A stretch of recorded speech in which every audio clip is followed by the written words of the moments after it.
সন্ধ্যার পর খুবই ভয়াবহ অবস্থা নিয়েছে আওয়ামী লীগ কর্মীরা এবং তারা কিন্তু তাণ্ডব চালাচ্ছে। কেন আওয়ামী লীগ নিষিদ্ধ করা হয়েছে এই জন্য তারা কিন্তু সবার অবস্থা খুবই খারাপ করে। রাজনৈতিক দল নিষিদ্ধ করে রাজনৈতিক সমস্যার সমাধান হয় না বলে এদিকে দেশের পরিস্থিতি আরো ভয়াবহ হয়েছে আওয়ামী লীগকে নিষিদ্ধ করায়। সন্ধ্যার পর শেখ হাসিনা দেশে তাণ্ডব করাচ্ছে।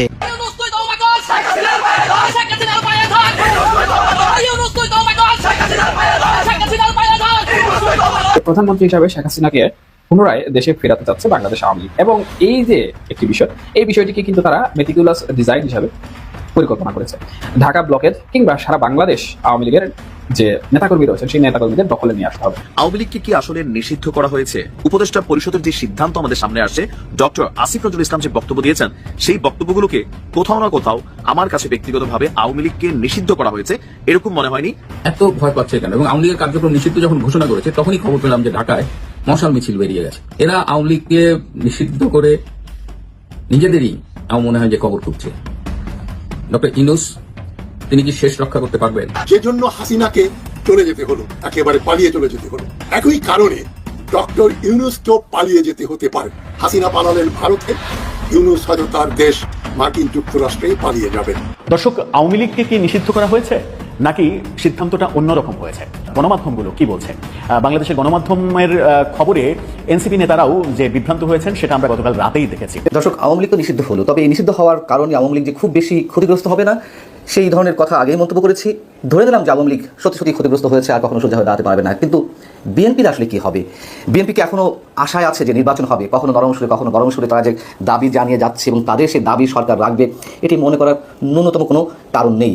হাসনাত আব্দুল্লাহ রোববার ভোরে তার ব্যক্তিগত ভেরিফাইড ফেসবুক অ্যাকাউন্টে এক স্ট্যাটাসে তিনি বলেন, লীগ ধর জেলে ভর। দেখা যায় হাসনাত আব্দুল্লাহ সেই আসসালামু আলাইকুম রাহমাতুল্লাহ। আশা করি সবাই ভালো এবং সুস্থ আছেন। স্বাগতম জানাচ্ছি আমাদের আরেকটি নতুন ভিডিওতে। সুপ্রিয় দর্শক মণ্ডলী, ভিডিওর থাম্বনেল, টাইটেল ও ভিডিওর কিছু অংশ বিশেষ দেখে আপনারা ইতিমধ্যে ধারণা করতে পেরেছেন যে আজকের ভিডিওটি কতটা গুরুত্বপূর্ণ। সুপ্রিয় দর্শক, বর্তমান রাজনীতির আলোচনার প্রেক্ষাপটে বেশ কয়েকটি গুরুত্বপূর্ণ ভিডিও আপনাদের দেখাতে যাচ্ছি। আসুন আমরা সেই সম্পূর্ণ ভিডিওটি দেখে আসি। তার আগে আপনাদের প্রতি ছোট্ট একটা রিকোয়েস্ট, যারা আমাদের চ্যানেলে নতুন, চ্যানেলটি সাবস্ক্রাইব করে লাইক কমেন্ট শেয়ার করে আমাদের সাথেই থাকুন। তাহলে আমরা কথা না বাড়িয়ে সেই সম্পূর্ণ ভিডিওটা দেখে আসি। লীগের কর্মকাণ্ড নিষিদ্ধ করা হয়েছে, নির্বাচন সামনে, সেটা নিয়ে কি হবে নানা রকমের আলোচনা। বিচার না হওয়া পর্যন্ত আওয়ামী লীগের সব ধরনের কর্মকাণ্ড বন্ধ করে দেওয়া হয়েছে। সামাজিক যোগাযোগ মাধ্যমেও তাদের কর্মকাণ্ড চালানো যাবে না। সম্ভবত আওয়ামী লীগের ফেসবুক পেজ, ইউটিউব চ্যানেল সহ যত সামাজিক মাধ্যমে তাদের কর্মকাণ্ড রয়েছে সেগুলো ডিলিট করে দেওয়ার প্রক্রিয়াতে সরকার যাচ্ছে। এরকম আলোচনা যখন চলছে তখন এটা অন্তত আপাতত নিশ্চিত করেই বলা যাচ্ছে যে আগামীকালকে আওয়ামী লীগের নিবন্ধনও বাতিল হয়ে যাচ্ছে। আওয়ামী লীগকে আগামী নির্বাচনে অংশগ্রহণ করতে দেবে না সরকার, সেই সিদ্ধান্তের দিকেই যাচ্ছে। তেমনটা মোটামুটি স্পষ্টই করে দিয়েছেন প্রধান নির্বাচন কমিশনার। কি বললেন তিনি, তার কথাতে কি বোঝা যায়, আগামীকালকে নতুন করে কি ঘটতে যাচ্ছে সেই আলোচনাই করবে এই ভিডিওতে। থাকবেন পলিটিক্স টিভির নিয়মিত আয়োজনে।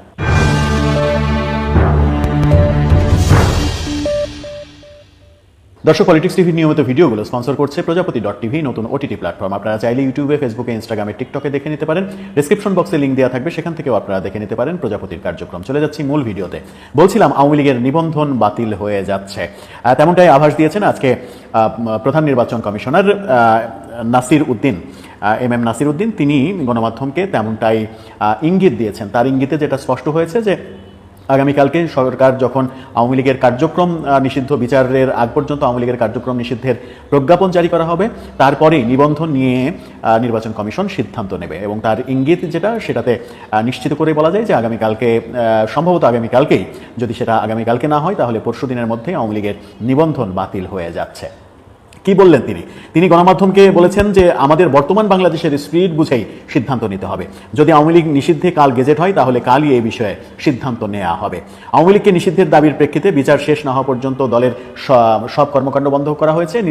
প্রধান নির্বাচন কমিশনার বলছে যে আওয়ামী লীগের নিষিদ্ধ, আওয়ামী লীগের নিবন্ধন বাতিল ব্যাপারে সরকারের নির্দেশনা অনুযায়ী কাজ করা হবে। এখানেই মূল বিপত্তিটা ঘটিয়েছেন তিনি এই কথাটা বলে। সরকারের নির্দেশনা অনুযায়ী নির্বাচন কমিশন কাজ করবে, অথচ নির্বাচন কমিশন কিন্তু একটা স্বাধীন প্রতিষ্ঠান, তারা সরকারের আজ্ঞাবহ থাকবে না, সেই আশাতেই নতুন এই নির্বাচন কমিশন তৈরি করা হয়েছে।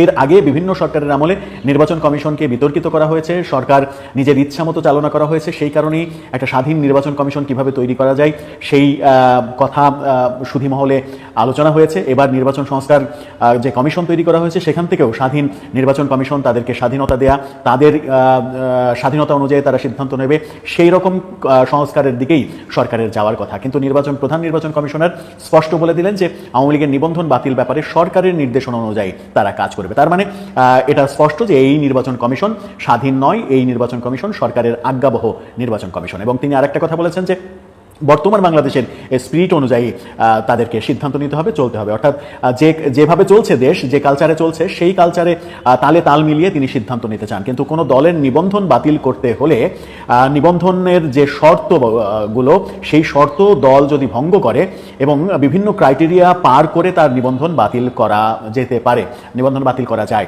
সেসবের তোয়াক্কা নির্বাচন কমিশন করবে না, এটা নিশ্চিত করেই বলা যায়। এবং এটা এখন নিশ্চিত করেই বলা যাচ্ছে। প্রধান নির্বাচন কমিশনারের ভাষ্যমতে তিনি সরকারের নির্দেশনা মোতাবেক কাজ করবেন বলেছেন। এবং আগামীকালকে যখন সরকার আওয়ামী লীগের বিচারের আগ পর্যন্ত আওয়ামী লীগের কার্যক্রম নিষিদ্ধের প্রজ্ঞাপন জারি করবে, তারপরে নিবন্ধন নিয়ে নির্বাচন কমিশন সিদ্ধান্ত নেবে। নিবন্ধন নিয়ে নির্বাচন কমিশন সিদ্ধান্ত নেবে মানেই আওয়ামী লীগের নিবন্ধন বাতিল হয়ে যাচ্ছে। এটা এখন শুধুমাত্র কয়েক ঘন্টার সময়ের ব্যাপার। এরপরে কি হবে? এরপরে যেটা হবে সেটা হচ্ছে যে আওয়ামী লীগ আগামী নির্বাচনে অংশগ্রহণ করতে পারবে না।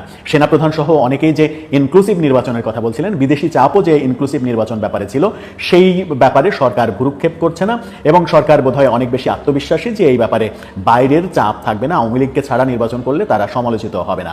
আওয়ামী লীগকে ছাড়া নির্বাচন গ্রহণযোগ্য হবে কিনা সেই প্রশ্ন তো থাকছেই, কারণ আওয়ামী লীগ আমলে বিএনপিকে ছাড়া নির্বাচন করে আওয়ামী লীগ গ্রহণযোগ্যতা হারিয়েছিল, আর গ্রহণযোগ্যতা হারিয়েছিল বলেই তাদের পতন নিশ্চিত হয়েছে, এমন আলোচনাই তো সর্বত্র হয়। সেই একই কাজ যদি আবার প্রফেসর ইউনূসের এই সরকার করে, তাহলে ওই যে লাউ সেই কদুই হলো, আদতে পরিবর্তন বলে কিছু হলো না। বৈষম্য বিরোধী আন্দোলন করার পরে বৈষম্য মুক্ত সমাজ গঠনের যে স্বপ্ন, সেই স্বপ্ন বোধহয় অঙ্কুরেই শেষ হয়ে যাচ্ছে। আদতে কি হতে চলেছে দর্শক, আপনার কি মনে হয়? কালকেই কি কিংবা পরশুই কি? যেটা বলছি, এর আগেও কিন্তু আমরা একদিন আগে নিশ্চিত করেছিলাম যে আগামীকালকের মধ্যে আওয়ামী লীগের নিষিদ্ধ করার কার্যক্রম সরকার নিতে চলেছে। এবং চারদিক থেকে বাংলাদেশের জনগণের জন্য খুশির খবর, বাংলাদেশের জনগণের বিরাট বিরাট বিজয়। শুধু একদিক থেকে না, চারদিক থেকে। বিএনপি হতাশায় নিমজ্জিত, ডক্টর ইউনূস সরকার উদযাপন করছে এই বিজয়। দর্শক, এই বিজয় ডাইমেনশন গুলোকে একটু দেখি আমরা। আপনারা বাংলাদেশে জনতার বিজয় উল্লাস, বিজয় মিছিল দেখেছেন আওয়ামী লীগ নিষিদ্ধের খবরে, 30 দিনের মধ্যে জুলাই সনদ আসবে তার খবরে বিজয় উল্লাস দেখেছেন, এটা একটা দিক। কিন্তু আরেকটা খবর এতে চাপা পড়ে গিয়েছে, ভারতের পরাজয়। পাকিস্তানের সাথে ভারত পরাজিত হয়ে তারা সিজফায়ার করতে বাধ্য হয়েছে, যে না দেখছে যে মার খাচ্ছে ঢক মতো, মান সম্মান সব যাচ্ছে, এরপর যুক্তরাষ্ট্রের মধ্যস্থতায় সিজফায়ার।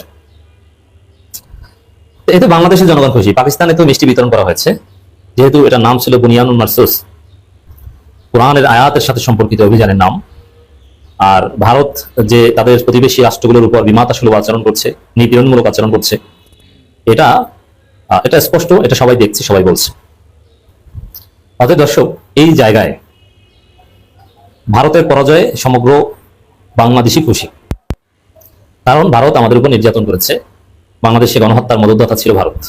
অতএব তারা যদি কোথাও মার খায়, পরাজিত হয়, বাংলাদেশের মানুষ খুশি হয়। তাদের সেনাবাহিনী যত মারা গিয়েছে, পাকিস্তান যত হামলা করেছে, যত রাফাল বা বিমান ড্রোন ভূপাতিত হয়েছে, প্রত্যেকটা বাংলাদেশে বিজয় উদযাপিত হয়েছে, মানুষ আলহামদুলিল্লাহ বলছে। এটাই enemy of my enemy is my friend. Pakistan আমার কিছু না, এমনি স্ট্রাকচারালি পাকিস্তানও যা, ভারতও তা, কিন্তু ভারত আমাদের শত্রু, এই কারণে অ্যাটলিস্ট পাকিস্তান আমাদের বন্ধু। মুসলিম হিসাবে তো আছি, আমি রাজনীতি এটা বাদ দিলাম, মুসলিম ব্রাদারহুড বাদ দিলাম, কিন্তু ভারত আমার শত্রু, অর্থাৎ ভারতের শত্রু পাকিস্তান আমার বন্ধু। আচ্ছা, চীন তো মুসলিম না, নেপাল তো মুসলিম না, তো চীন যেহেতু ভারত বিরোধী, চীন আমার বন্ধু। আশা করি অ্যানালজিটা বুঝতে পারছেন। তো এই জায়গা থেকে ভারত পরাজিত হয়ে ব্যাপক ক্ষয়ক্ষতির মুখে পড়ে, এমনকি ভারতের ভিতরে বিক্ষোভের মুখে পড়ে তাদের অর্থনীতি অনেকটা স্থবিরতার মধ্যে পড়ে গিয়েছিল, জীবনযাত্রা অচল হয়ে গিয়েছিল, আর পাচ্ছিল না সিজফায়ার, যুদ্ধবিরতি। তো দর্শক, এটা বাংলাদেশের মানুষ প্রচুর খুশি। পাকিস্তান যেরকম মিষ্টি বিতরণ করা হয়েছে, বাংলাদেশে মিষ্টি বিতরণ না করলেও আলহামদুলিল্লাহ বন্যা। দেখেন, এই যে আওয়ামী লীগ নিষিদ্ধের যে খবর, এক্সিকিউটিভ অর্ডার নিষিদ্ধ হলো, বিচার হবে, জুলাই সনদ আসবে, এগুলো ভারতের করা যায়। জুলাই সনদ আসা মানে 71 ব্যবসা পাশ ঢুকানো। তো 71 ব্যবসা না থাকলে ইন্ডিয়ান হেজিমনি আর আসার সুযোগ থাকে না। অতএব দর্শক, পদে পদে বাস খাচ্ছে ভারত। একদিকে পাকিস্তানের সাথে পরাজিত হচ্ছে, আর একদিকে বাংলাদেশে তাদের মিত্র নিষিদ্ধ হচ্ছে, আর একদিকে তাদের যে নতুন মিত্র বিএনপিও ধরা খাচ্ছে, অপ্রাসঙ্গিক হয়ে যাচ্ছে। আর একদিকে বিএনপির মাধ্যমে যে 71 ব্যবসা ধরে রাখার চেষ্টা ছিল, সে 71 ব্যবসাও পাশ ঢুকছে। 30 দিনের মধ্যে জুলাই সনদ আসবে। আপনি এটা নিশ্চিত থাকেন, জুলাই সনদে 71 বা এটা সংবিধানে প্রেম পেলে 71 থাকবে। 71কে আমরা ধারণ করি। 71 না হলে তাহলে আমরা এখন স্বাধীন বাংলাদেশে থাকতাম না, কথা বলতে পারতাম না সেটা ঠিক না, তখন হয়তো পাকিস্তান হয়ে বলতাম। কিন্তু আমরা যতটা ফ্রিডম পাচ্ছি, এত সুন্দর পরিবেশ তো পেতাম না, আমার বাংলাদেশ পরিচয় তো দিতে পারতাম না। এই জন্য 71 নিয়ে আমরা সবাই গর্বিত। কিন্তু 71 ব্যবসা ভিন্ন জিনিস। অতএব জুলাই সনদের পর 71 ব্যবসা, ইন্ডিয়ান হেজিমনি, এগুলো একদম মারা খাবে, একদম মারা খাবে। আর এই জন্য বাংলাদেশের মানুষের জন্য চারদিক থেকে খুশির বন্যা। তো এই খুশি ডক্টর ইউনূস সরকার উদযাপন করছে। একটা খবর, বাংলাদেশে ফ্যাসিস্টদের পতনে মাথা খারাপ হয়ে গেছে ভারতের প্রেস সচিব। প্রেস সচিব এই কথাটা বলছেন হাসি দিয়ে, এবং তার হাসিতে স্পষ্ট যে ওদিকে পাকিস্তানের সাথে পরাজয়, এদিকে ভারতের মিত্র নিষিদ্ধ হতে যাচ্ছে, এটা তো জানতেন। আবার জুলাই সনদ হতে যাচ্ছে, এই জন্য ভারতের মাথা খারাপ হয়ে গেছে। এটা হাসি দিয়ে বলছেন। এই যে কথা প্রেস সচিবের, এটা ওয়ান কাইন্ড অফ সেলিব্রেশন। সরকারের নির্দেশনায় জাতীয় নিরাপত্তা ও জনশৃঙ্খলার কথা উল্লেখ করে